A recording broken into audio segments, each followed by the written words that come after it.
Des toitures effondrées, des maisons fissurées et une violente secousse ressentie de Lyon jusqu'à Montpellier. Il était un peu avant midi lorsque la terre a tremblé. Séisme de 5,4 donc sur l'échelle de Richter à quelques kilomètres au sud de Montélimar dans la Drôme. Montélimar où une personne a été gravement blessée par la chute d'un échafaudage. Il y a 3 autres blessés légers, cette fois dans le département de l'Ardèche. Où nous allons tout de suite d'ailleurs retrouver Nathalie Chevance pour Europe 1 sur la commune du Teil, précisément 8000 habitants. Nathalie, commune la plus touchée par ce tremblement de terre et où les habitants ce soir ont encore du mal à se remettre de cette secousse.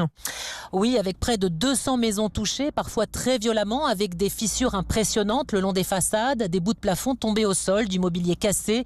Les habitants ont passé une bonne partie de la journée dehors avec interdiction de retourner chez eux, le temps qu'une première évaluation soit faite par les pompiers. C'est ce qui s'est passé dans l'appartement de Jacqueline. Je suis vraiment émue parce que c'était catastrophique, tout était cassé, tout était tombé, vraiment le déluge, c'est incroyable. Tout cassé, d'abord moi qui collectionne les anges, je suis triste pour tous mes anges, mais comme je me dis avec mon fils, on a la vie, on est sain et sauf, c'est malheureux, mais bon voilà. Et je ne pensais pas que ça pouvait se produire ici au Teil, mais il faut le vivre pour le croire. Je ne pense pas retourner chez moi ce soir. Trop dangereux en effet, ils sont à peu près 200 ici au Teil à devoir quitter provisoirement leur appartement ou leur maison. 3 gymnases sont à disposition pour les accueillir.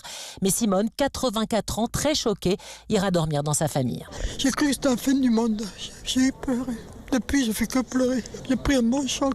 Alors, on a tout préparé. On tient tout de près, dans les valises et tout. Parce que nous, on ne va pas passer la nuit. Ils disaient que ça peut recommencer dans 3 ou 4 jours, mais moins fort.